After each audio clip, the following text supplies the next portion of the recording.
Hello, and welcome to another wonderful episode of Submitted for Your Approval, the weekly card review show for Collective, the community-created card game. I'm Strange Aside, your host and community ambassador for Collective. That's a job title I have. Joining us today, we have our faithful co-host, Grief. Howdy, folks. Or do we? It says nope back there, so it might not be the case. Also joined today by our adjectiveless co-host, Empty Folder. Hello, everyone. Yeah, and today we have a special guest, although I don't know how special he is, given that we have him on every other, as soon as we can. We have the Realm Admin for Concierge, WujekMarian. Gotta do the high-pitched tie, as always. Okay, so anyways, let's jump straight into it with the accepted submissions. These are cards that got in last week. Starting with Chromus Prime is a 10-drop mind 9/9 giant robot from nowhere in particular with an update on the sub to get it into Karachar. Overrun, agile, and splash. This costs one less wherever it is. So splash, new community created hook word. What does it do? This effect triggers whenever you play an off affinity card. So basically what this does is encourages you to splash other colors in a way that's maybe not as intrusive as Essence Shifter, which has gone through a storied history in Collective already and is basically nerfed to a very interesting spot from what I hear, although I'm not really following the multiplayer meta. So what about this? Big giant thing, has a means to reduce its cost. I actually had an idea for a similar thing like this that got posted around, but this is a much cleaner common version with a beautiful art from Plopka. We've actually reviewed a version of this on the show, and this is just a new version of it. I like it. It's simple. It's nice to have these big units that just enter and hit and probably leave, but nice body in interesting condition. I do think this actually encourages you to be creative with deck building and do stuff that's fun. Grief, what do you think of this card? It's pretty okay. Sure, you can play it probably as an off-color card. The thing is, to make it worth it, you cannot really use Essence Shifter for that anymore.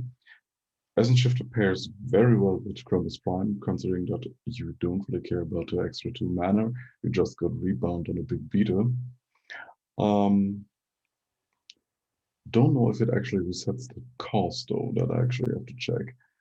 On the other hand,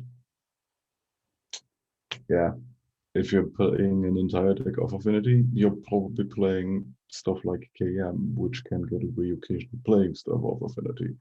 Otherwise, you don't really get behind. You don't really get towards that trigger in the end.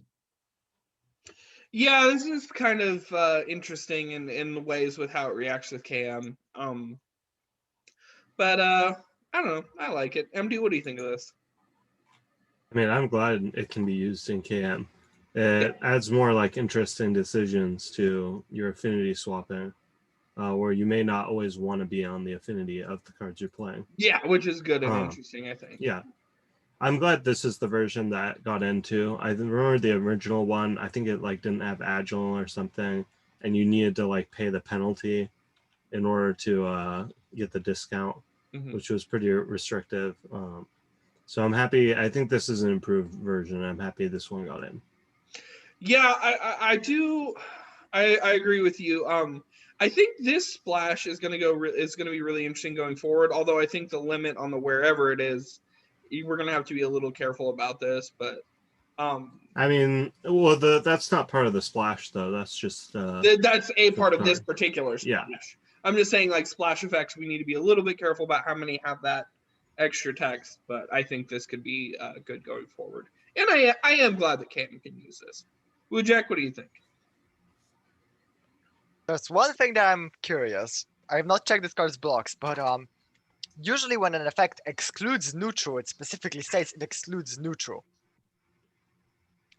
When you're in the first 3 levels of KM, your affinity is neutral, so it's not strength, spirit, or mind, which means that if you're playing a super low curve KM deck and you just play like 5 cards that aren't neutral throughout the first 3 turns of the game, which is very possible. I have done that before. Yeah.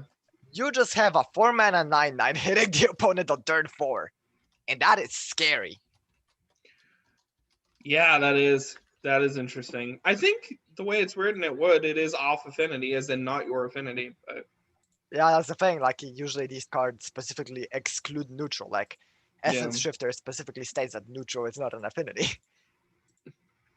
Well, even So- with neutral being an affinity, whatever it is, it's certainly not mind, right? Or whatever, it's not spirit. Yeah. So there you run into some. It's like you run into some weird actual like logic problems with it, but yeah. Again, I've not checked the blocks, but that's like my only worry. Yeah, it's I don't know.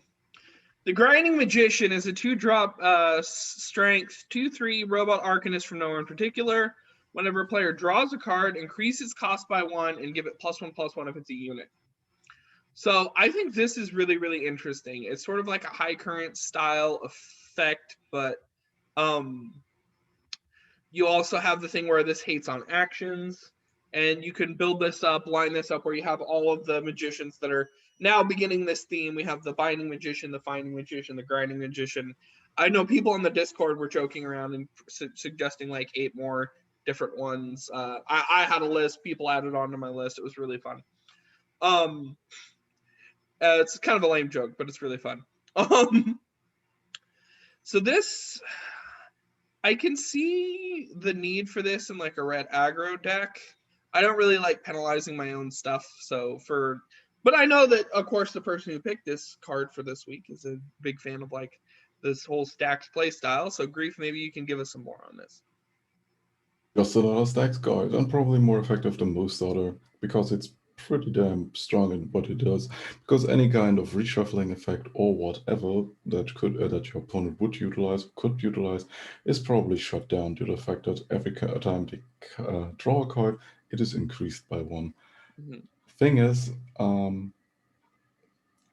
what then happens if you pair it off with Hot Sauce Shuffle as a combo? Because at that point you force your opponent to discard a card or shuffle it back into their deck while drawing a new one, which now costs 1 more. Sure, if it's a unit, it gets +1/+1, but at that point, that's still not vanilla stats that they're gaining for extra stat point, because it doesn't exclude that units get it instead. Yeah, that is. Oh man, that is brutal. That's oppressive. This and Shuffle Sauce and just an aggro, just having a bunch of units is really golden. MD, what do you think of this? I mean, yeah, I like the card. I'm not sure, like that deck has the stacks deck has just struggled for so long. Like every time I see a card, I'm like, is this enough? And I just don't think it is. I think it's getting there, but I don't think this is going to be the card to push it over the edge. Well, but it's a step in the right direction, and I mean, a path is just a sum of many steps. Wujek, what do you think? This is just a good card to include in basically any aggro deck that curves ridiculously low. Like I'm talking mainly 1s and 2s. This like just gives you this slight push you need in the late game if it's on board, while also disrupting the opponent. Will it make the stacks deck? Not yet. I don't think so. I don't think the tools are quite there. It's close, not quite there. I think we need another like Winds-like effect, and then maybe this binding, finding, grinding could work out. The thing is, you probably need more tools that hit more on the opponent's side than hitting yourself, because the best thing about the whole hate bear-ish stacks kind of cards that we currently have is that they are all probably, in most cases, searchable with each other due to parallelism. Yeah. So we will see.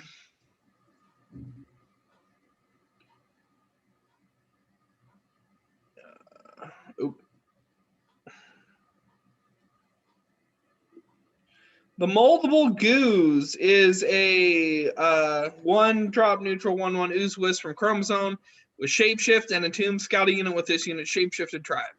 Shapeshift is a keyword that basically says at the start of this game or when this is created, this gains the most common tribal type or types among your cards. So this basically serves as a tribal filler in a similar route as the Growlix or the Morphine. Apparently, Chromosome wanted to reach out and started doing these sort of things that are tribal filler. As far as what this does, this is similar to Blight, but it also has that scout thing going on. So if you're running something like a non-native matters, this could be interesting. Or if you're just running a tribe that happens to be fairly narrow, you can use this to usually get 1 or 2 of your combo pieces. So in particular, I wouldn't even object to running this in something like Dunewalkers, because if you're picking from a pool of 4, you're probably going to find something that's going to help you along somewhat. And of course, if you're just a casual SP player with like me, you're just fine with whatever you get. This is also pretty good, I guess, in limited, in Sentinels, because this can, if you pull one of these via like a commune, this can really help out the thing that suffers most, which is the bird doctors. They have a lot of problems in Sentinels getting the kind of deck they need, and this helps them along quite nicely. Wujek, what do you think of this? Or no, Empty, this was your pick, right? Yeah. Yeah, Empty, go. Yeah. So I like these shapeshifter cards that help fill in the gaps for tribes. I know some people aren't a fan of them, but I think it makes it a lot easier to get new tribes into the game because they always have a starting base. And I think this is like a perfect card for that. I also like the tutor aspect of it for small tribes. I think that's an interesting interaction. That could be really cool for certain decks.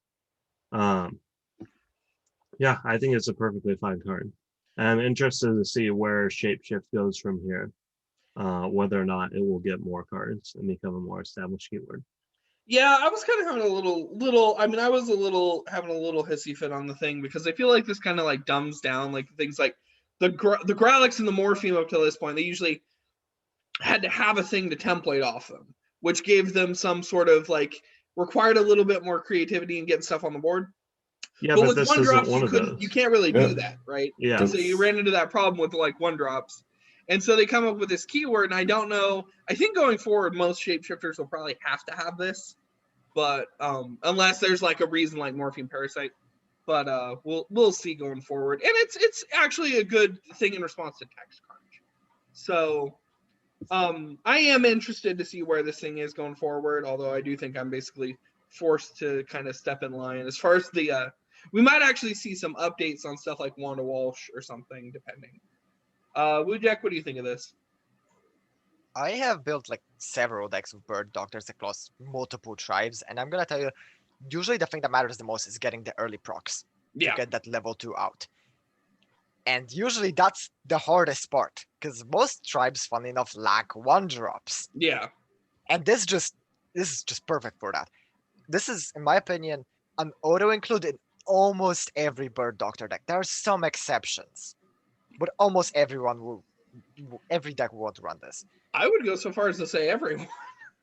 No, there are some exceptions. I think vampires might have good enough cards to just not use this. As you mentioned, Dunewalkers. The Dunewalkers aren't a bird doctor deck. They're Ashgardia deck. I don't think Dunewalkers will run this because Dunewalkers already have a ton of 1-drops, and I don't think this is the best one they can run. I just think they have better options than. Well, but the thing is, this also has the card advantage. You could search up one of your other components, like your Archer. Well, yes, but you can also run Bursting Blight, which just triggers you another 1-drop that you would actually put in your deck. And here's another thing. The Theowen tribe is something that it's very hit or miss. Yeah. Well, yeah, scouting from it in single player is a crap. You get some very bad options. Maybe not so much in standard, though you can still hit something like Dunewalker Illusionist, which is in single player that scout's really garbage. In multiplayer that scout's quite a bit better. It's okay. But yeah, I don't see this seeing play in Dunewalkers. I see this seeing play in mainly Daylings, since Daylings have been starving for 1-drops, and yeah, that's a great one. Robots, since same thing, robots have not been able to get that early proc. Funnily enough, if you can find a way to build Golem Tribal, I'm pretty sure this can tutor your green man more effectively than Bursting Blight. Yeah. Aren't green men, they're plants, They're plant right? golems. They're plant golems. I mean, you do have to deal with, like, there's a lot of plants to scout from. Hitting green man Well, yeah, that's why you have to have Golem be your main tribe, not plants. Yeah. Oh, Golem. Pivot force Golem to yeah, do the because one. with Golems, there are only like 3 or 4 Golems. I don't even think even that many. There are very few. In standard, there's actually quite a bit outside of it. The only like bad thing I can say about this card is that it just adds to the pile of questions that I have when it comes to what even is chromosome. Yeah, I mean, it needs to build out its identity and flesh it out. I could 'Cause- understand though someone thinking it's a little like confused. most realms, I can look at them, I can look at the cards and say, okay, this is what's going on here. I cannot do that with chromosome. Yeah, Chromosome is just wisps that do things. They exist. What is the world, right? yeah, I can see I what you're just don't talking understand the about. realm. Where it feels confused. But you I know, really they hope, need like, they Zinker need an actually, like, identity beyond the builds one up. they picked for themselves the first time. So I mean, yeah, it also doesn't help that chromosome in general. Cards from there have been trying to do a lot of things at the same time. yeah, Like there have been a lot of different flavors of chromosome across the last year or so. But yeah, I hope they like actually stick to something. yeah. Like maybe do a little bit like Zinker does a little bit more world building. So I actually know what's going on there. Grief, what do you think? Yeah, regarding the updates to shapeshifters, that's not the case at all. Because that's not a keyword you want to plus on every damn shapeshifter. That's counterproductive to what even Gerlex did before. And this is more just like a tribal pack filler or tribal filler for A, the low cost range that Wujek already mentioned, B, as a targeted tutor for tribes in standard. In Legacy, though, you can you basically don't want to run this most of the time for most tribal decks because sure you get a scout for a free card. Problem is though, due to the card pool that Legacy has or single player in that regard, it's so damn large that you can probably go mostly hit or miss in that regard. What is interesting though is because it doesn't care, Shapeshift doesn't care about units but cards. As an indicator, you can go with stuff like food or equipment or stuff like that because sure you have equipment or food as your prominent tribe, but Goose only scouts units of that tribe. Oh yeah, so if you wanted to get a Hydraxy Battle Suite in a deck that was running equipment heavy or a deck that was running like, I guess there's no trash unit, so that would just cause this thing to flop. But in the future, But you basically have the new food units, which Yeah. can be scouted. the food units. Stranger, there actually is a singular trash unit. When they process That the is the update, possum. the When update, the update goes through. That will be the trash unit, you shooter. yeah, when the update goes through. But I know there were some problems processing it because that has never happened before, where a card got updated the week of. Yeah. Yes. Soulweaver Camel Case is a 5-drop Spirit 7/4 Undead Spider Spectre from Walnocked with Agile, Ambush, and if you only have Spirit cards in your graveyard, give units their Agile, Ambush, and Life Bomb. So this is cute. Obviously, a little bit of graveyard buffing. I can see why it's not perma buffing, probably just because text crunch, where I usually like things to be perma buff there, but whatever. Good in any sort of recursion. Of course, it does have that whole pure affinity clause. Of course, there's usually not a lot of ways to influence someone's graveyard like that unless you're already influenced their hand or deck or whatever. I personally just don't like stuff like this. I've already expressed my opinions about this kind of thing on the show before. But Wujek, what do you think of this? Y'all may call me crazy, but I think Daylings are going to be back in the meta. With You this? play this? Yes. In Daylings, in a control list, funnily enough, with a bunch of mill, you play this like somewhere later in the game, once you have several Jikuses in the graveyard, the Chieftain dude, the 8-mana dude. And then on turn 11, you play Ordwold Titan. And you call Dayling. That could be cool. You just have a massive board of overrun units that all have like +4 attack and life bond coming at your opponent. That's very scary if you don't have a board wipe to deal with it. That could be cool, definitely. I'm down for it. I'm not sure how well it would actually perform, Well, but yeah, I'm because you still have to excited to stall try out it for Old out World. because that sounds like a fun deck. You have to hit this on 5, and you have to hit Old World Titan.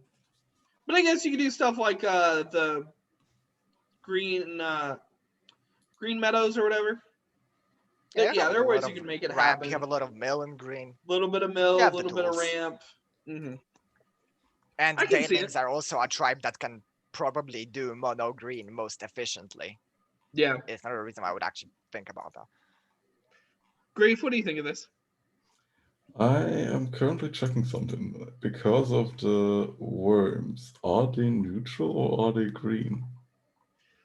I think the worm tokens created by Call of the Worm are indeed spirit, but I'd have to double I check. believe they're neutral. Oh, I know, man. sadly, there's one card that you cannot run in this deck already. That Mystic Squire has used by accident. That is premature animation. Ah, Yeah. Skeleton token that makes this a neutral card, and in fact, Puapka played against Mystic, and he played that card, and he promptly lost because of it. It was pretty amusing. is it neutral grief or? The Grave Worm is a spirit card. Woo! Never mind then. Okay. Grave Worm support. Here we go. Here we go. By the way, Legacy is kind of a monster, considering that sure it's a pretty good top end for mid-range green, but on the other hand, you have so much bullshit that can come out of your graveyard that at the point where you drop the Soulweaver, basically your entire graveyard is full of gas. Mm-hmm. That is true. Even in standard, this card is another brand new reason to be scared of Vigorous Maw. I personally like this because people say Vigorous Maw here, Vigorous Maw there, but let's be honest, Vigorous Maw is pretty shit nowadays in most aspects. It actually has seen a little bit of play. It has seen a little bit of play, but it's nowhere near its heyday. Yeah, mostly because of the extreme lack of undead cards in standard right now. Like, I've seen people say, "Oh yeah, no, mid-range undead are really bad. Like the deck just doesn't work." It's like, yeah, how are you building a mid-range deck when your curve ends at 4? They basically have the same Spectre problem.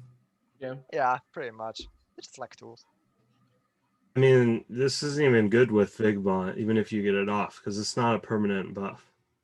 Oh, Vigma will have life bound once. My bad. Yeah. Yeah. It Okay. does sort of limit the shenanigans you can pull off with this. Yeah, it's So basically just every asking time for I you see to. like anything giving keywords to stuff in the graveyard, I think Vigma. It's just PTSD at this point. Well, yeah, it's just sort of. Yeah, it's like it limits it to like the kind of thing Wujek suggested, where you want to have a big blowout turn with Old World Titan or something. I think for the most part, but I'll put it on worms because Oh, Worm is pretty good. This is literally just good with any form of recursion. Like this is not just 6/4 ambush agile life wonder. yeah. Well, the thing is, so the recursion I can think of, especially for like the low end stuff, you could do Unburial Site. You could do if you do Call of the Worms, you can't run what do you call it? Haunted Yarn. Because it's neutral. You don't need to. You have enough. Funny enough, you have enough units that actually have recur effects. Yeah, especially like in Spirit, there's the free drop that puts a unit that costs 2 or less from the graveyard into play. There's the other free drop that puts a 1-cost unit into play. Oh yeah, there are those guys. There's the free cost removal that puts a 1-cost unit into play. Exactly.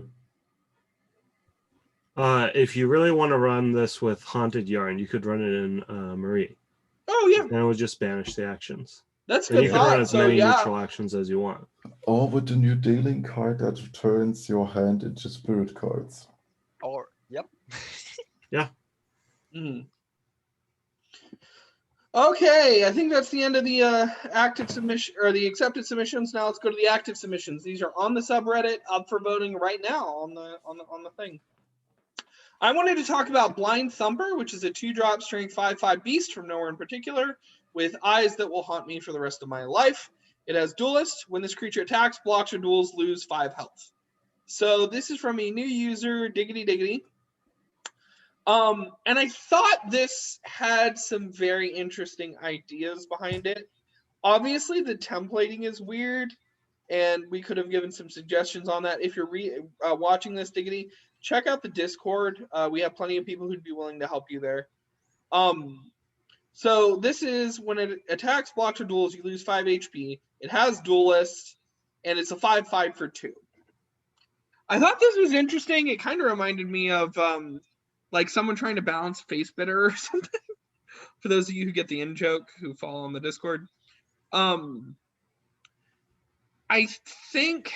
don't think there's a way you can realistically like win capital with this, but I could be wrong, and so I kind of wanted to ask around and ask what people thought about this, whether this was savable or not.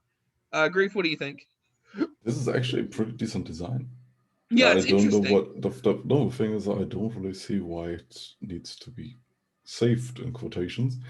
The wording should be probably changed to when this battles, because battles even includes dueling, which we see with Black Queen.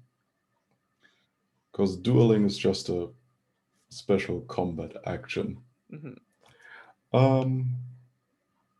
Actually, that's a clean design. Just change up the wording and post it properly as a common, and then technically it's fine. It's more or less similar to these huge drawback cards that you see in Magic and Yu-Gi-Oh! Where else that when you attack with them or do anything with them, you get burned for whatever. You cannot even use it as a self-burn card in Legacy because it's life loss.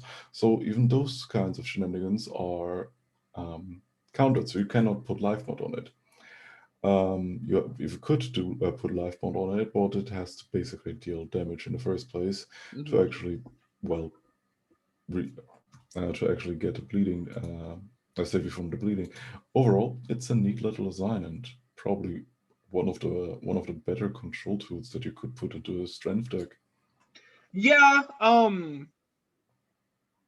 yeah, I can see what you're saying. I mean, you just slap a fake fangs on this thing. You risk getting 2 for 1 or whatever, but yeah, this is gonna at least deal 7 and get back to thing.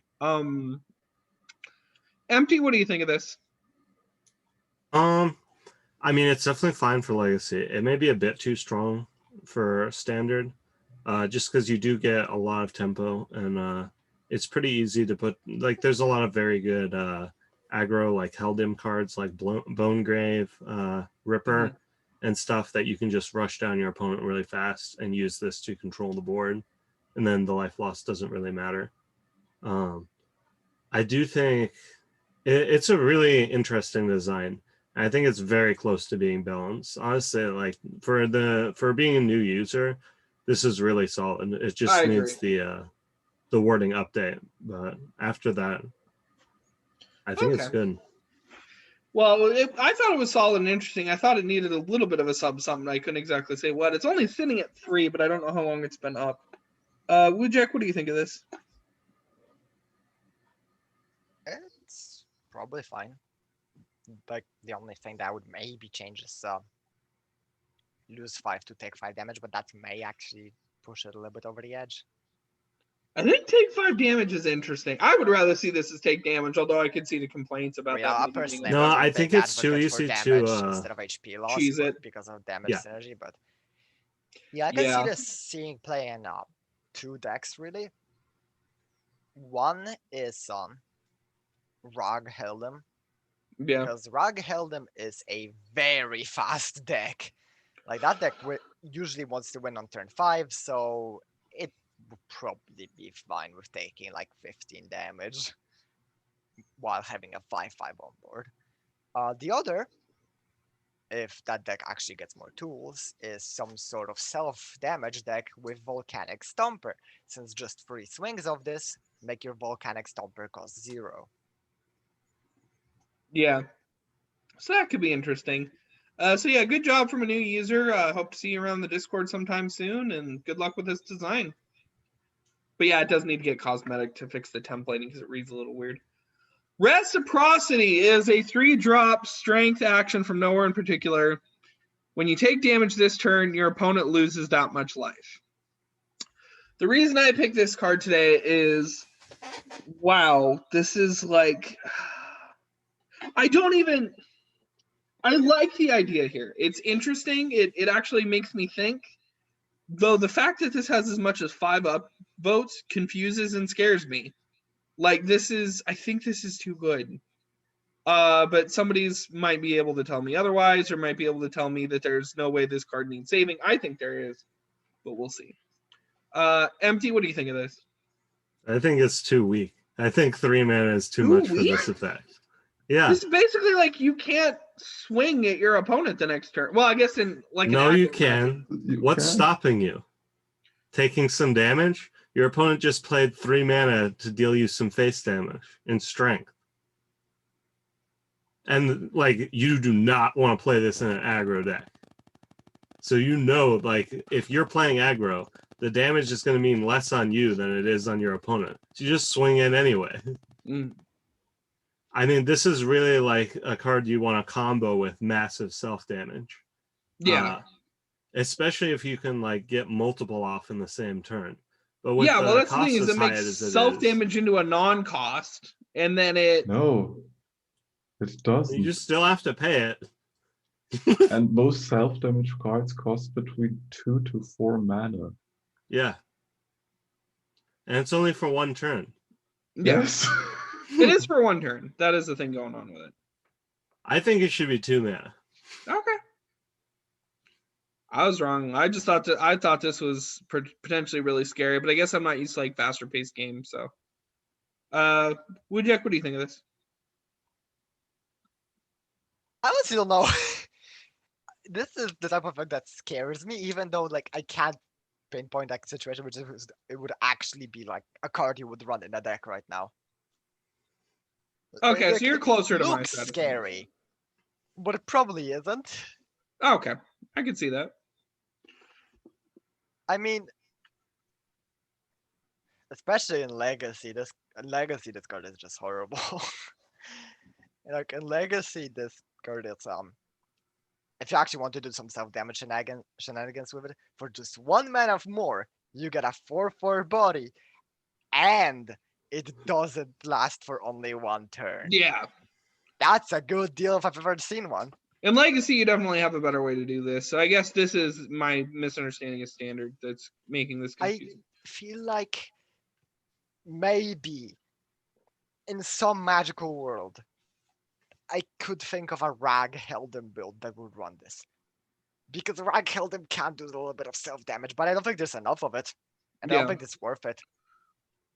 So going forward, what this could do, this can make self-damage more interesting. This can provide some lighter versions of stuff you can already do better in Legacy. But right now, you guys are saying it's too expensive. At this. Yeah. This card is the worst version of Blood Priest. Thing is, self-damage always wanted another Blood Priest because we're lacking redundancy in that deck. This is very close. Make it 2 mana, make it 1 mana, whatever. Make it fast, which is very important in this case. Yeah. Because it's already in action. You're playing basically an up cost until end of turn for every card that basically wants to self-damage you. Literally, I'm worried about this, but I could still see your argument for fast. I would put fast on this. The thing is, you don't really have in Standard any shape or form to actually utilize it as a self-damage tool. Even in Legacy, it's hard because the self-damage deck, yeah, it sounds kind of scary, but it's a one-trick pony. Yeah. And for the most part, if you cannot go after with your combo, you basically swim around for a while until you hopefully hit a pride that helps you survive a little bit further, which is also giving your opponent a win condition.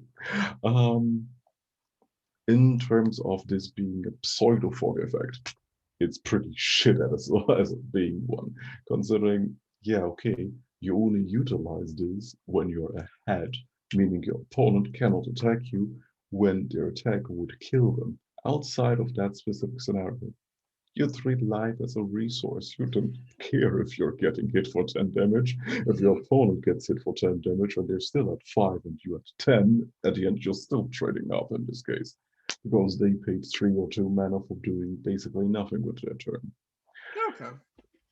I can see your guys' argument for it. We'll see it going forward. It's sitting at 5. It could stand to get a little bit better. So yeah, I guess I'm like 0 for 2 right now. We'll see. Mistcloak is a 3-drop spirit, 2/3 undead knight from nowhere in particular. With when an ally unit, this gains +1/+1, and brilliance, this duels a unit. I actually like this design. I think it needs a keyword and maybe some stat rejuggling. But a lot of other people didn't. It's sitting at 0, and I don't really know why. I think you could also use another word in the name just because it just reads weird. It's like share. Wujek, what do you think of this? This card is strong. Very strong. It's too I strong? don't think this is a keyword. It's not too strong. Oh, I would say with some rejuggling, a keyword. I'm saying like mechanically it needs a keyword, but balance Yeah, wise. no, I think this is fine. Just a free drop, like, sure, it can just get removed. But if it doesn't, that this just scales rather fast. If it is one ally unit dies on the curve, anything after that is extra. Yeah. And then there's the brilliance. Yeah. I think this probably needs to be exclusive. I hate that we always do that, but I think that's probably what this needs on that. Yeah, that's kind of the sad thing. In a world of KM, brilliance is a very volatile keyword. This card essentially has duelist in the KM. Pretty much. Yeah. Which sucks, but KM is a well-designed hero with no flaws whatsoever. Whoopsie daisy. What this could be fun with after a rejuggle is maybe even like something like always attacks. That would be interesting. I don't know. I don't like that idea, dog. I'm not gonna lie. But yeah, it needs. Okay, so it needs a numbers cleanup mostly.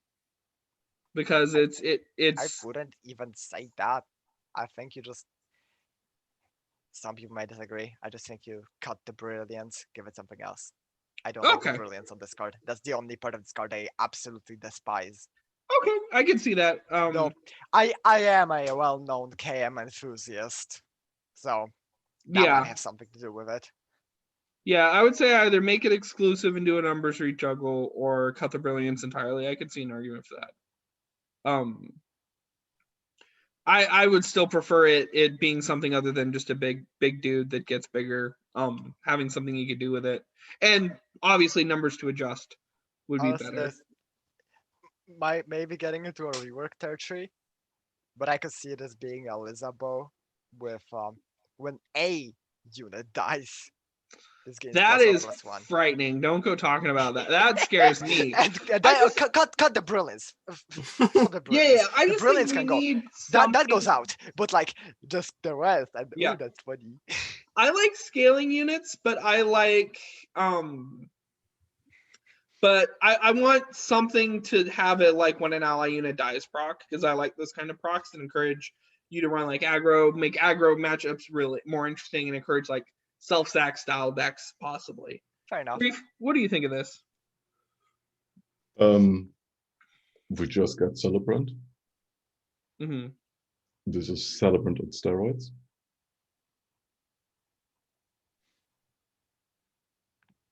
Because, yeah, I hate to bring up the KM argument because I basically have very, very, very little issues with KM. Sure, her design is wacky, but on the other hand, the hate targeted at her is similar stupid. The thing is, though, you cannot put brilliance on any cards. Brilliance is a shit keyword and a bad level up system for heroes. This, on the other hand, could just be freaking, as I said, it's already a Celebrator of Death, which gets permanently +1/+1 whenever an ally dies. Cut the brilliance, make it a duelist for Christ's sake, and call it a day. So you're actually fine with this being a little, well, not even necessarily, it's a side grade. It Barely, it basically gets it's basically a Celebrator of Death for 1 more mana, probably as a 2/2 with Duelist, yeah. which doesn't get its stats permanently. Dunzo. Empty, what do you think of this? So funnily enough, I actually think the Brilliance is fine in KM. Because you have to run a really weird and kind of bad KM deck in order to actually make use of this. Because you need the when an allies die trigger to actually happen. Which for a lot of KM decks, you aren't losing a lot of units. At least not often enough to make this worth running. The problem I have with this card is that like the whole package doesn't really fit for me. Like the name, the art, and the effect don't really like line up to make something cohesive. It kind of feels like there's just a bunch of different things. I'd agree I think with it's that. fine from a balance perspective, but I think it just needs some redesign to make something that like makes sense as a package. Okay, I could definitely see that. I'm going to move forward because we've been spending a little bit of extra time on some of these. Enchanted Essence is a 2-drop mind action from Mirage with play a unit from your hand that costs 3 or less, ready it, give it bounces at the end of the turn. I love flicker effects. I love this. This actually could be potentially interesting in Neons. This could be potentially interesting in probably a couple other cases where you just want to proc a quick summon and then draw it back. I could see running this in like a KM. Is there a KM summon package floating around? It's sort of moved over to Bula. Okay, it's in Bullock right now. Yeah, so I guess that really probably doesn't make the cut. Grief, what do you think of this? It's an okay pseudo flash effect. Sure, you get a trigger off. Probably there will be a combo down the line that will abuse this card because it allows you to get a 3 cost already a turn sooner, whatever. But overall, it's okay. Yeah. MD, what do you think? I agree with Grief. I feel like there's some way that I'm not thinking about to like sort of break this, but it's fine. I mean, you're only cheating 1 mana. You are getting something agile, but it's fine. Mm-hmm. Wujek, what do you think? If this card was made a month ago, I would say that there's no use for it in standard right now.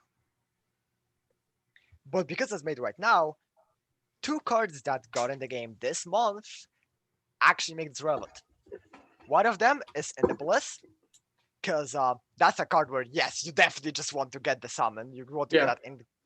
You want to do that in Cantor's Flow. Oh, actions -1 cost for 2 mana. Yeah, that's worth it. And the second one, the more fun one, is the All-Seizing Eye. Ooh. Where this is essentially for 2 mana, dead and gone. Oh, that's cool. Sick.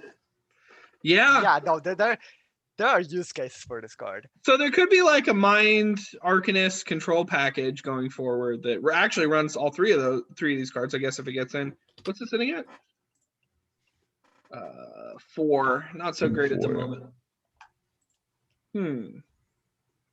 It's an interesting card. Does the bounce apply no matter where the unit is?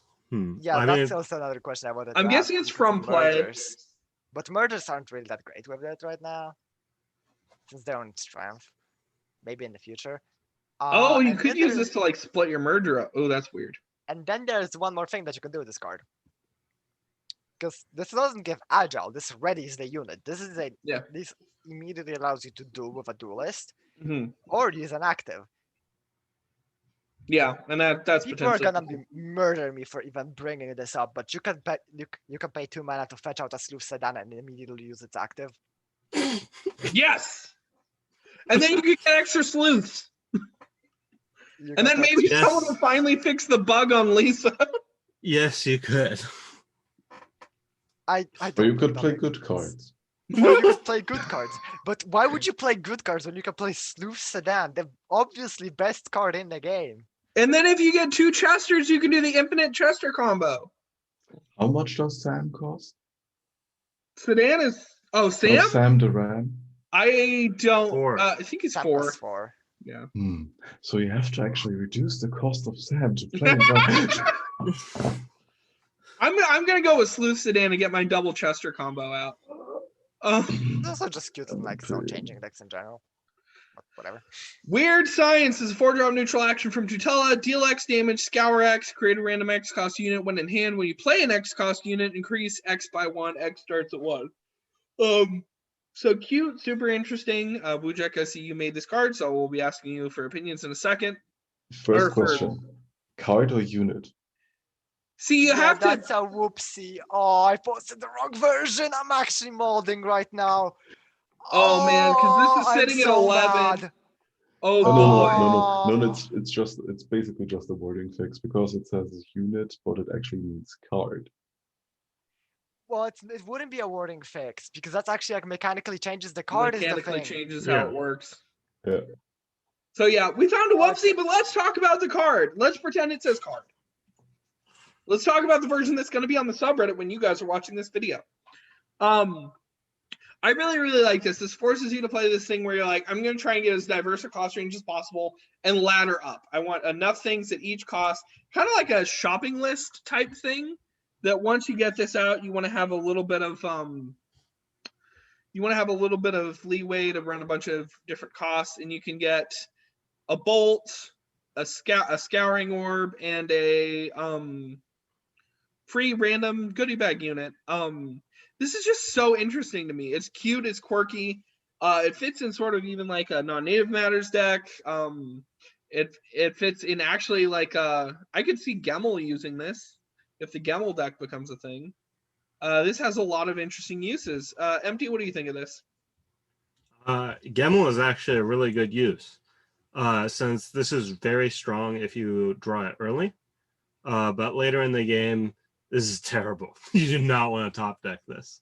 So playing this as in an archetype like Gemmel, where you can scour it away later on, is very nice.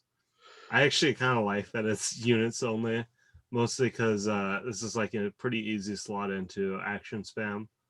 And it encourages you to run like a unit-based deck and then have this as your piece of interaction and sort of your weird top end, if you can call this a top end. It's a really cool card. Well, Jack, you want to talk about your inspirations when making this and how badly it's important that be card, not unit?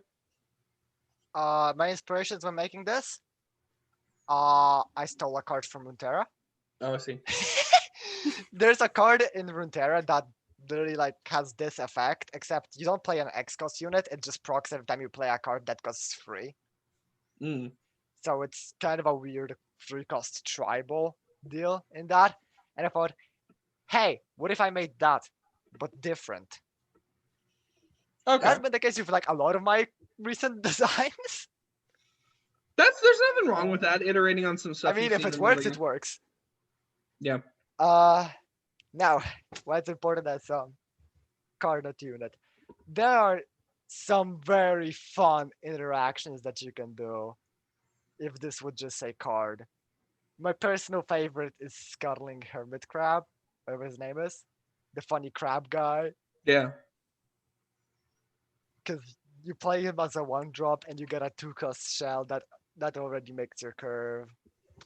Yeah. I don't think it's necessary. I think it's fine if it just gets in as a unit only thing. I think that's fine. If anything, like might encourage more deck building, and if a deck with it doesn't pop up, okay, we can just buff it to be all cards. Yeah. Sure. Grief, what do you think of this?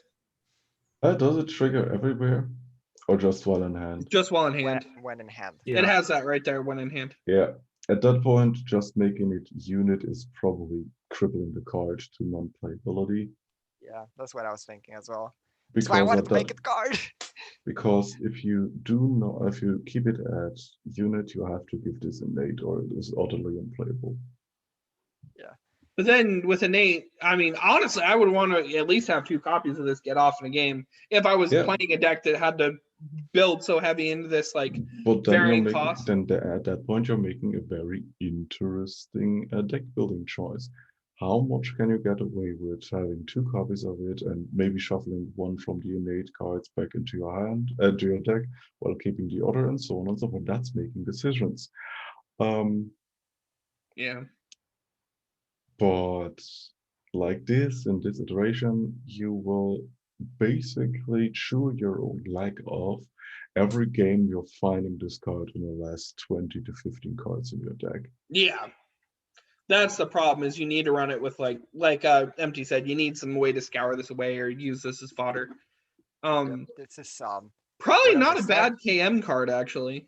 Oh, actually, this is so good in KM. Well, I mean, because you can customize the cost of your cards by affinity. Yeah, switcher. you could tweak the directions a little bit. And if and you use draw about, it late, it is banish fodder. Yeah, Oh, and that's the wow. thing, is KM can always make use of this. Wow, KM could actually do something interesting for once instead of just taking all the bullshit cards from every other affinity and putting them to one deck. Incredible. Grief, you have anything more to say on this? Nope. I just want to say one thing. I have a funny thing. Yeah. At no point in the creation of this card did I intend for it to say unit. I just completely zoned out when I was typing out the effect. I can see that. The Unguian Kidnapper is a 3-drop strength 4/2 Lizabo from Unguia. I wish it was a warrior or something, but whatever.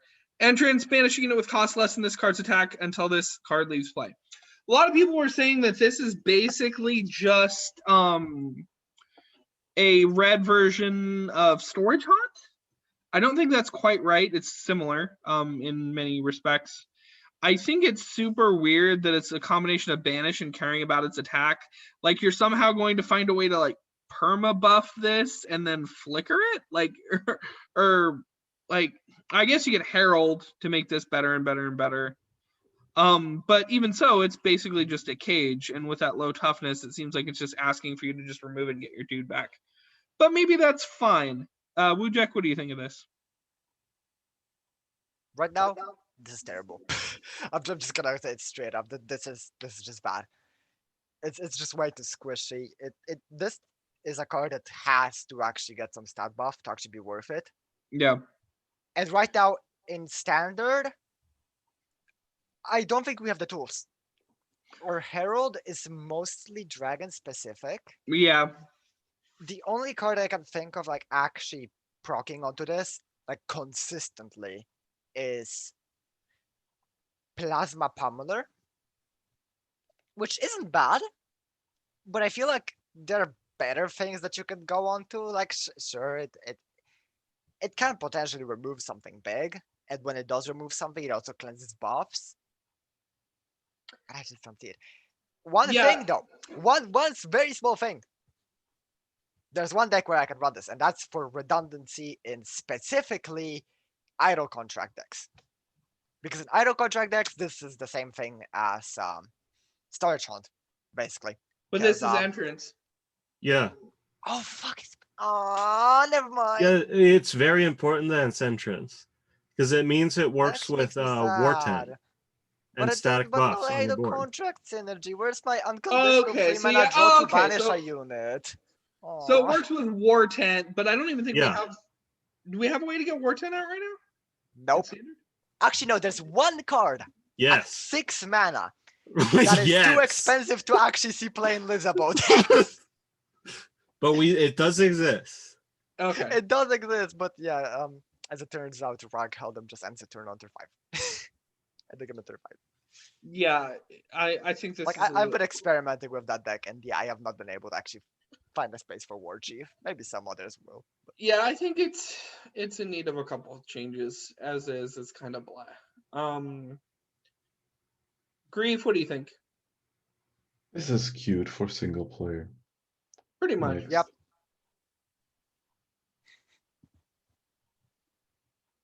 I actually think this is really close.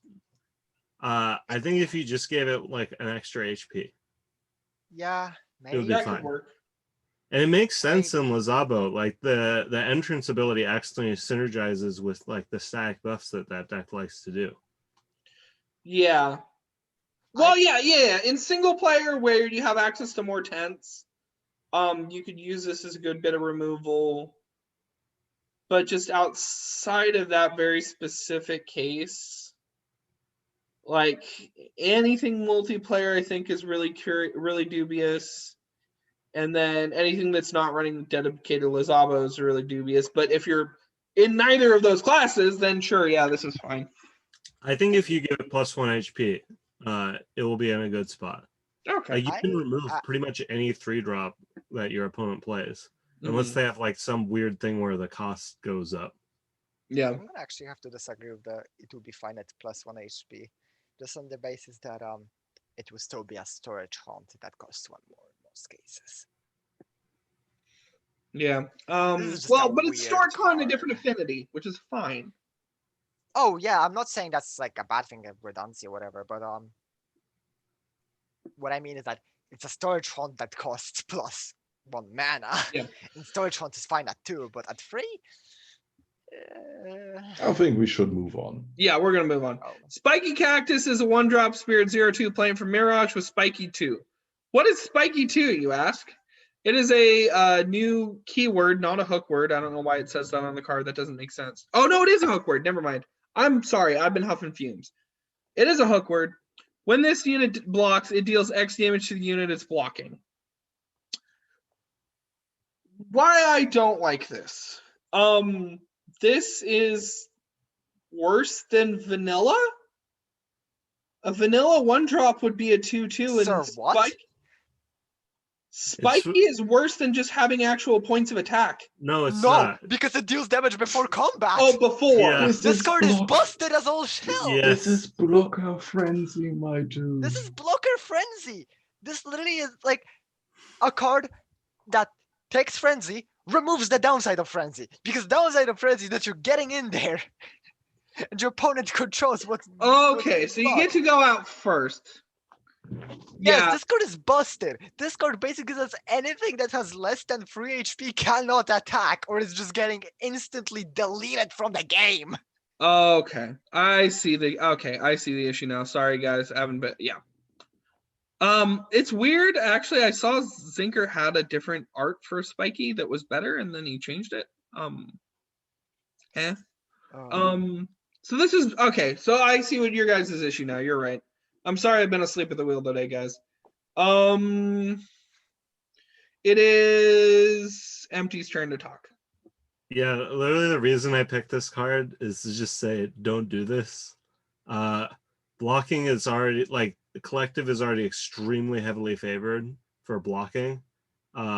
So giving this keyword to, like, anything will just instantly stall out the board and nobody will attack. Yeah, this basically makes it like, yeah, it's like first strike. Yeah. It's, I mean, this card in particular as well is just extremely overpowered, but this keyword is incredibly difficult to get right. Yeah, I can see your argument there. And yeah, with the game already being heavily favored on blockers. Wujek, what do you think of this? Quite frankly, and I'm gonna say it. This is more oppressive than that all 3 of original Vigorous Maw, original Huntsman, and original Hate Spawn combined. Oh boy.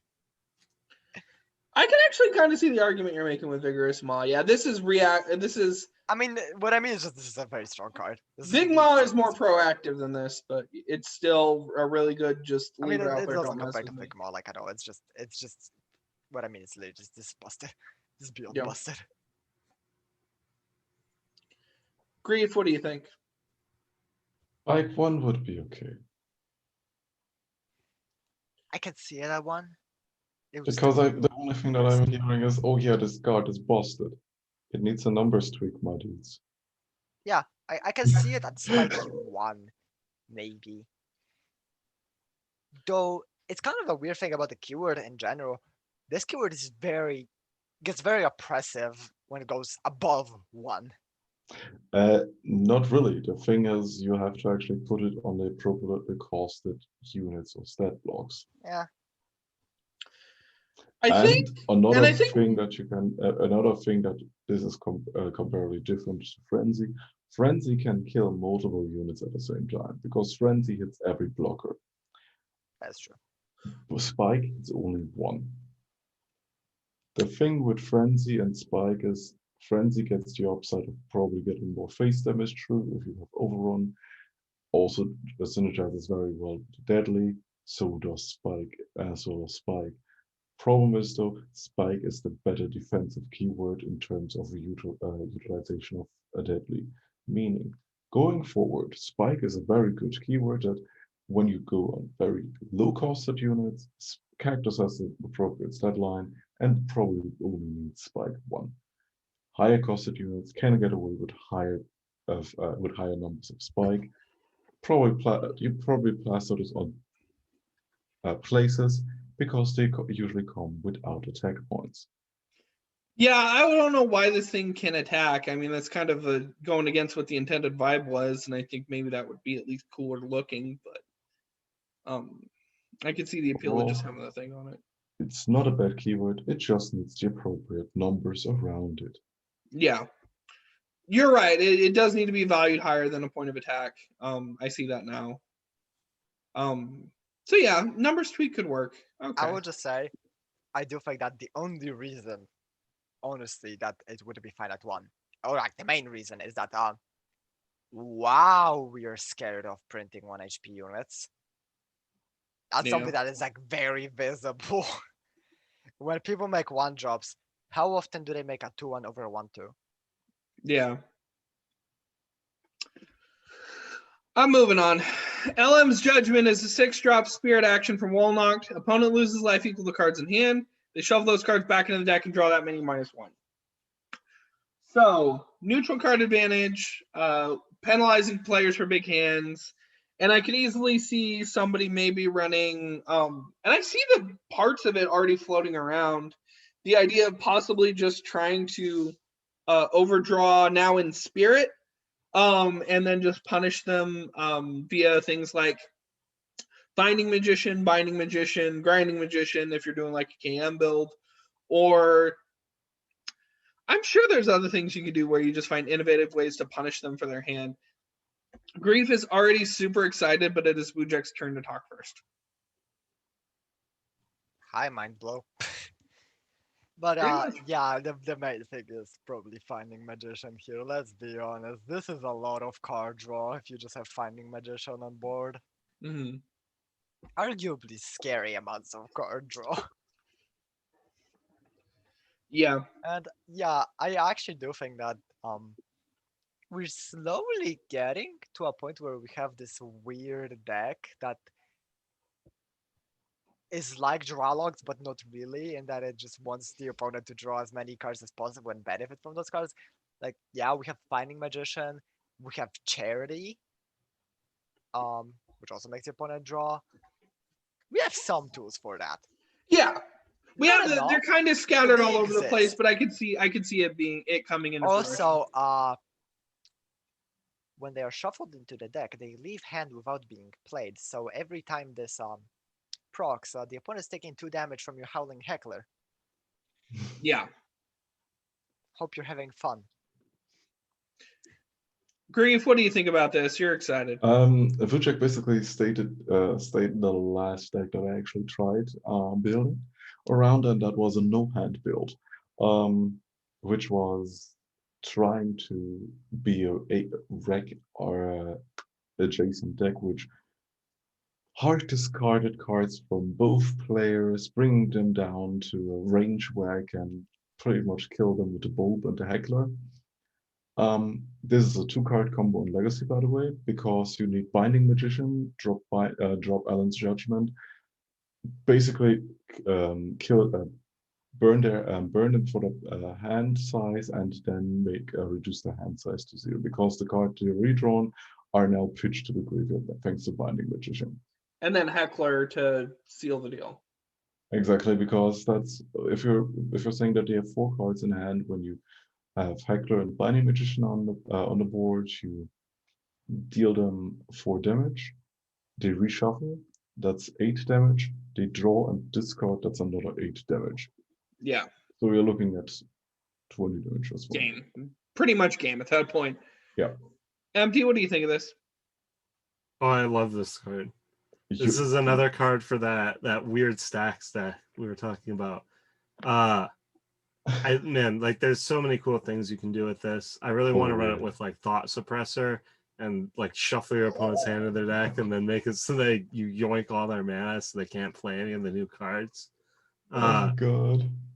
Probably the only like really minor complaint, it's basically a nitpick, is that this, you do not want to run this with Elem, and it's like his Judgement, and it just does not fit with his deck at all. But I love the design. Yeah. Moving on, somebody gave me the wrong link. Whatever, fixing it. Daydreamer is a 0-drop mine 0/1 human from Carthian with can attack, active, draw a card, put a card in hand on top of your deck. So right now this is sitting at like 3. I did want to make a quick speech. Obviously, I am very, very glad to be noticed and acknowledged. This does fit into something I wanted to see in Carthian for a long time, which is a bunch of units that look like they don't belong in a unit-based card game, which is one of the big things. This is why we have an accountant and a burger restaurant. That's part of like the joke with Carthian, and this totally fits in. As for the actual effect, this does give you some interesting hand fix. I could see you potentially running this with like Scour, and I guess maybe off Affinity Herald, but I don't think that's really worth it. It's quirky, but I don't know what it needs to be viable. It is cool that it's a 0-cost unit. Even if it has can attack, just getting more of those 0-cost units is interesting. And if you get lucky enough to like draw 2 of these and your opponent doesn't have instant interaction, you can do a lot of hand fixing potentially. So yeah, I guess what do we think about this? Grief, I'll let you start. This basically draws you a card with aggro. Meaning, no, basically this draws you 2 cards. Play this turn 1. Turn 2, activate the effect, shuffle back Acrobat into your deck, or put Acrobat, draw a card, put Acrobat on top of your deck, trigger Acrobat, and drawing a card. Meaning that you can draw your Acrobat back into your hand. Mm-hmm. That's not how Acrobat works. I think you have a different card. The Acrobat is a 3-mana 2/4 that when in play, when a card enters your deck, draws you a card. Oh yeah, when in play. No, I was about a version that could reshuffle, because I thought of a version that cared about reshuffling itself. Yeah. But it does synergize with Some the deck Acrobat. similar deck synergies, yeah. Comes down to the same thing, but just a turn 3.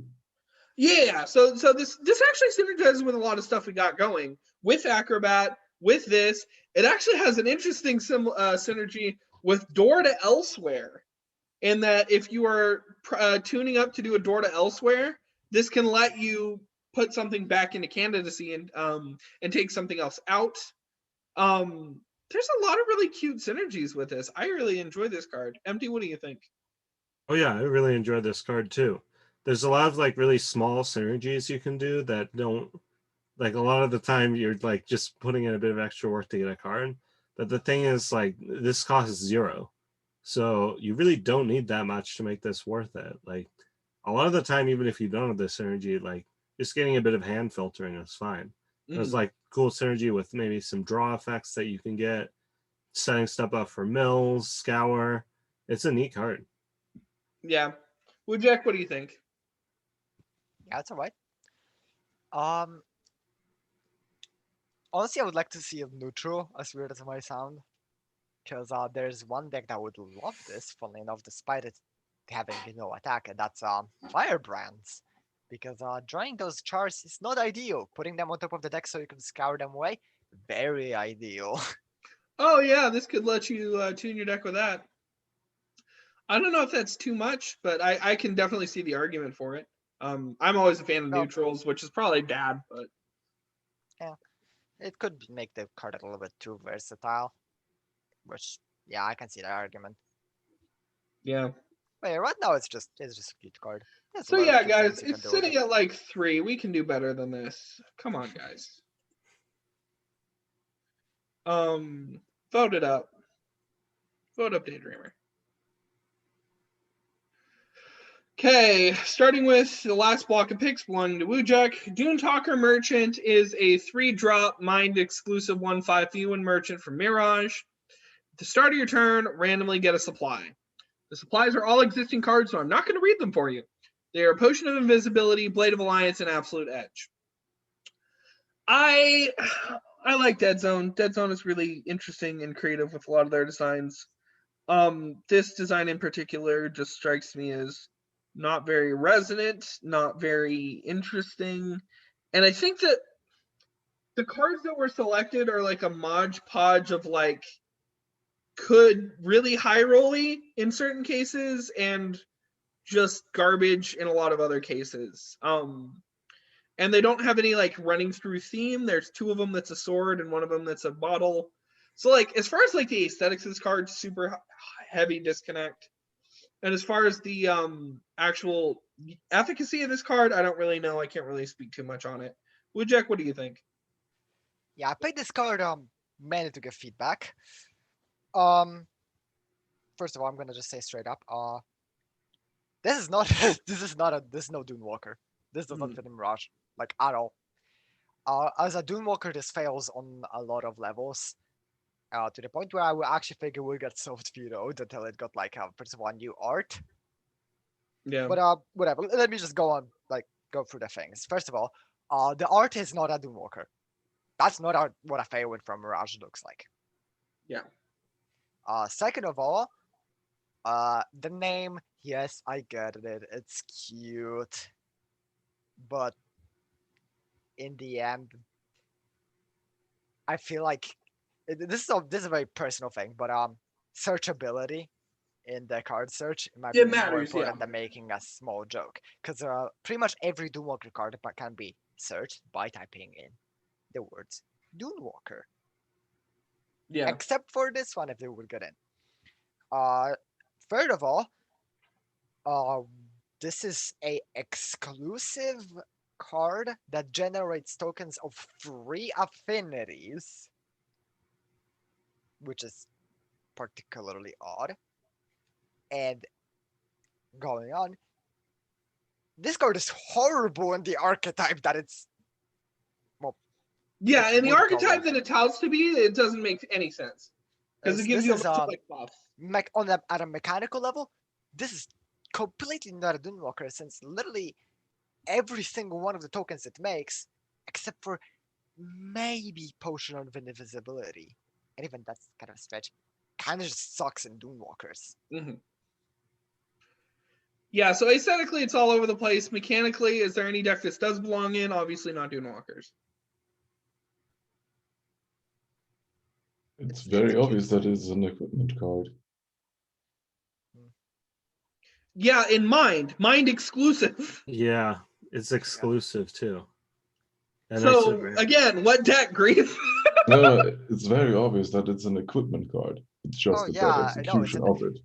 But the problem is that it's an equipment card that's a Dunewalker, except it doesn't fit the mechanical identity of Dunewalkers, it doesn't fit the walkers by the looks.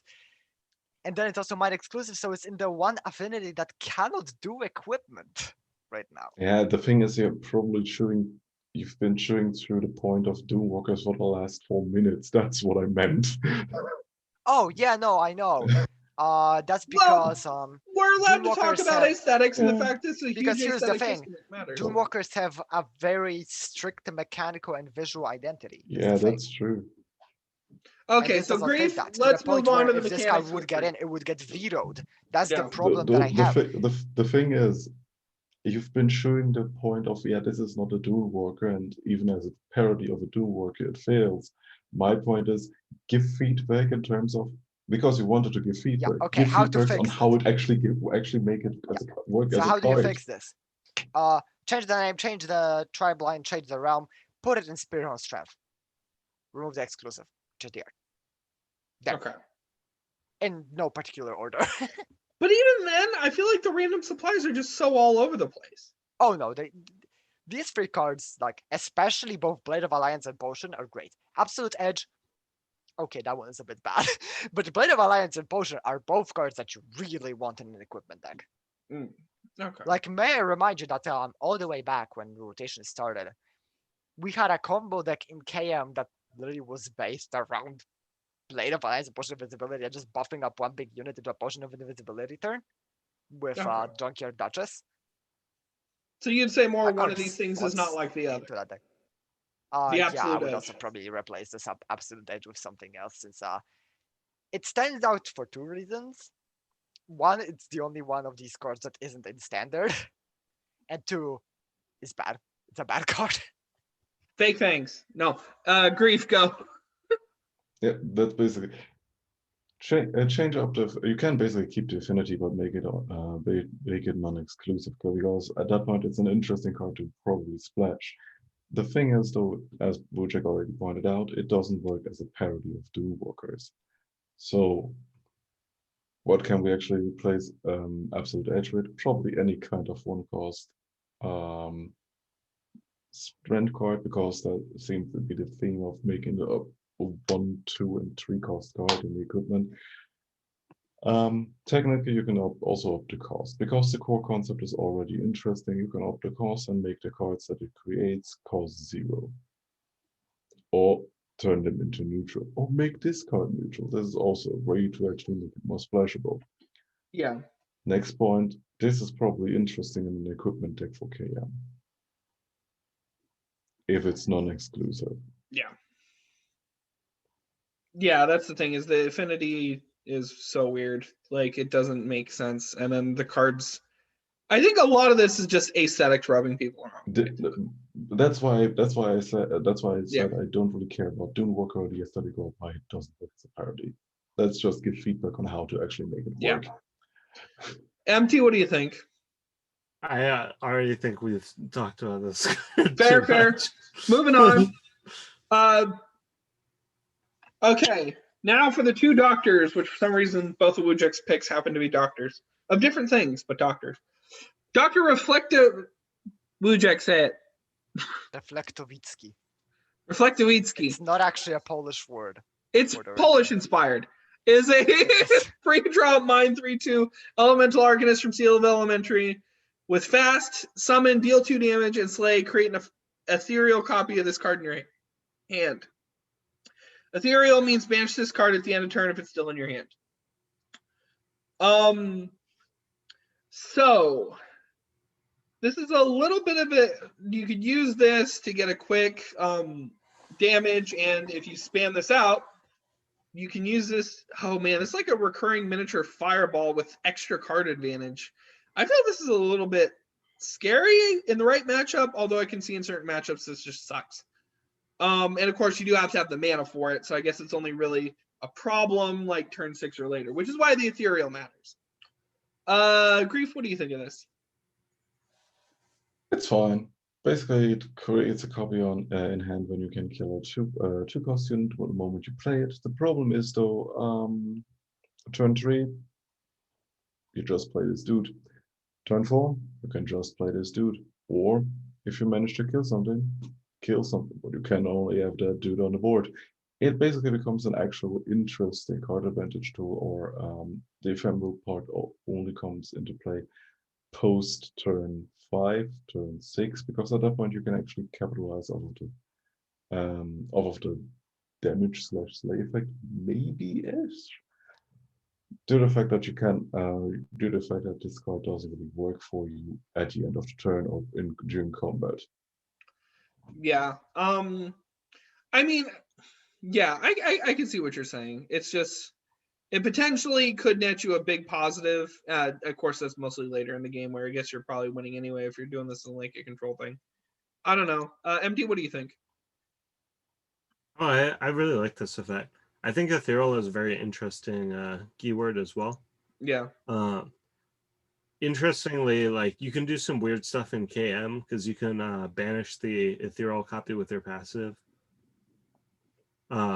And also, because of the discount, you could do 2 of these on turn 5 with mine as your costume.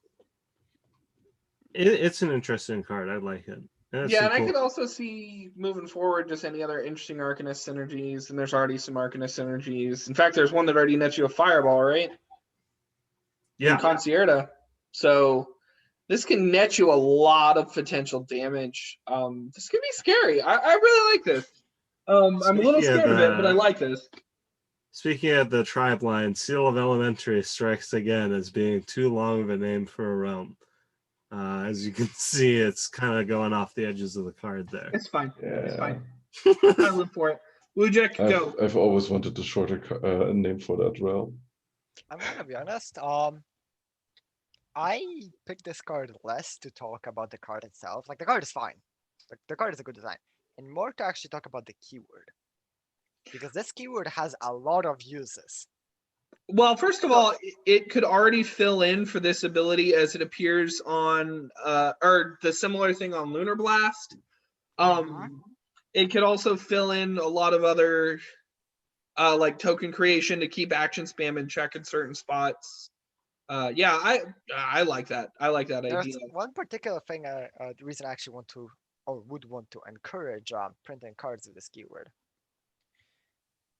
This is a use it or lose it keyword. And our game right now, very heavily reactive. So I feel like having some use it or lose it cards would help with that. Other than that, I mean, the card is just, it's fine. It's a good unit to just play on 3. It's a good unit to play on 6 if you play 2 of it. And it's a good unit to play on 4 or 5 where you just play it once and then you use the ethereal copy as just discard fodder. Yeah. Okay. Funnily enough, actually. Yeah. Small synergy with the card that was earlier, Daydreamer. If the card isn't in your hand but in your deck, it's not banished. Yeah. So you can do that. And then you can use that to chain these together ad infinitum, as long as you're willing to. Or yeah, Daydreamer helps you index it. So there's another argument for Daydreamer.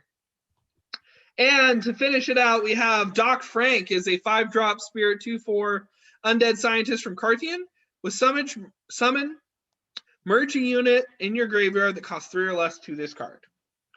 So obviously it's a 5-drop 2/4. It only really gives you the body, but it can give you a sort of pseudo recursion with something that's already in your graveyard. Cheap stuff, but could really work out for you. I could also imagine, I think there's some stuff you could do to fiddle around with costs and stuff in your graveyard, maybe in Legacy, to even extend this thing's reach further. So aesthetically, this is really kind of a poor fit for Carthian, but the trope is so recognizable. I was like, yeah, this is where this thing needs to go. And I really do like the art on its own. It's just a little bit weird for the realm. MD, what do you think of this? Well, it's a very interesting card. I mean, obviously, the first thing that comes to mind for me is the worm. This is a great card for, I think, is it called the worm? I don't remember. Yeah, the grave worm thing. Yeah. Yeah, so +6/+4 makes this a 8/8. Yeah, 8/8 with trample. And then when it dies, you get the 6/4 with trample. So pretty solid. Oh yeah, that's right. The thing comes back. Yeah. Yeah, there's some like weird, interesting stuff you can do with this. That's the like. Or wait, the way merge is worded, it might just come back to your graveyard. I don't know. I think it would go to play. Okay. It should go to play as far as I know. Yeah. Okay. Yeah, it's a cool card. This would be the first graveyard merge we've had, so this would kind of be setting the standard. Yeah. I think it's perfectly fine. Good design. Wujek, what do you think? This card just has a lot of interesting things you can do with it. One is, of course, just taking a overstated cheap unit, stapling it onto it. The worms work perfectly for that. Another more interesting one is when this leaves graveyard triggers, such as that on funny enough, private security guard. Because if that dies and you use this, it is banished from graveyard. So it makes a free copy in play. This game's +3/+3. When this dies, it makes a 3/3. Yeah, It get a just lot of goes value from out of there. that. And that card is actually getting buffed to be entrance as well. And permanent, if I remember correctly. That might be wrong The about that. permanent is important because otherwise it would lose it when it dies. I know it's permanent in blocks. Wait, it really? Yes, it was bugged for like the longest time, but no one plays the card because it got in at such a weird time where there was just no support for it. But yeah, Okay. Greens, what do you think of this? A lot of interesting uses. I pretty much like the janky shit that you can probably do with it compromise. Sure, you have stuff like security guard, but probably you can also utilize that as a 4th to 6th copy of a 3-cost unit with a passive ability that you just want to have a beefy copy of it later down the line. Because it's a sort of reanimator effect. Then again, any kind of unit with flying, agile, or whatever is also pretty good for this because now you have evasion on it. Thing is though, what about cards that you reduce the cost of in your graveyard? Yeah. I mentioned that. I don't know what the specific cards are that do it, but I know there's some stuff. I can give you a few. One would be Swamp Thumper. Another would be Cliffside Tusknewt. If I'm doing janky Volcanic SP stuff, Stomper? isn't there a cat that costs 1 while it's not in your hand? Also, actually, stranger, buddy or pal, you like Jank, right? Yeah. You made massive money, yep. Yeah. So what happens if you play this? You have Pumpkinkin and Kodama in the graveyard, and you just like retriggered summon once. Oh yeah. Summon retriggering. This can get you the baleful. This can do some funky stuff with summon the baleful retriggering. Kodama thing. Yeah. I probably just made everyone hate this card. No. It's just single player at this point, so it's probably fun. Yeah. It's just a very versatile card. And I mean, It's 8 getting in is card. pretty much a foregone I like it. conclusion. I think it's really cute and really interesting.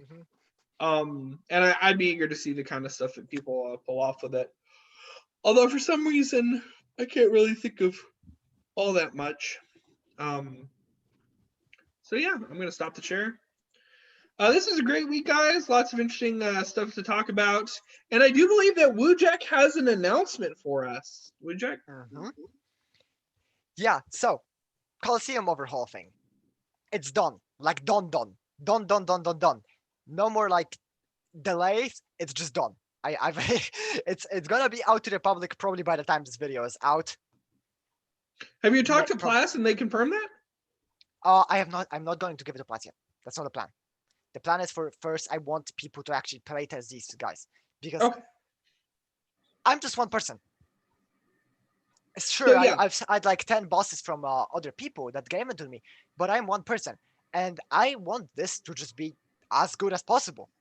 I want this to be fun, and as such, I think that these things just need to be playtested. So I'm gonna basically just share the Google sheet where there's every single boss in both the general single player channel on the main collective server, as well on the Sentinel server in the Coliseum Reworks channel. So yes, if you are a player of Collective who is on the Discord, get on the Discord, talk to Wujek about how you can help with playtesting. I don't think I need to tell you why it's very important that we make this Coliseum rework happen, and why it needs to sparkle as much as possible. It's worth noting, by the way, how much bigger this is than the old Coliseum. Just for context, old Coliseum was 3 bosses for each tier, adding up to 21.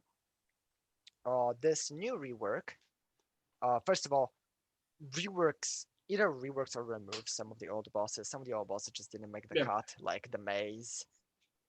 But more importantly, it adds the additive amount of bosses in Coliseum to 35. 5 per level. For a lot more variety. So it won't be like, oh wow, this is my 3rd run in a row where I encounter the funny imp as my first fight. Yeah, so we're going to get a lot more variety, a lot more interesting stuff. If you are on the Discord, talk to Wujek about how you can help. If you are not on the Discord, get on the Discord, please. We have a big, thriving, active community. And we're always have a lot of fun in voice chat and posting memes, you know, everything you see on a Discord side server, and plenty of stuff to help you fine tune your cards and make them better. So thank you very much to Grief, Empty, and my co-host. It was really fun. And like, comment, and subscribe. Remind me why I'm doing this, and keep on playing collective and keep on voting on cards. Bye. Bye. See ya.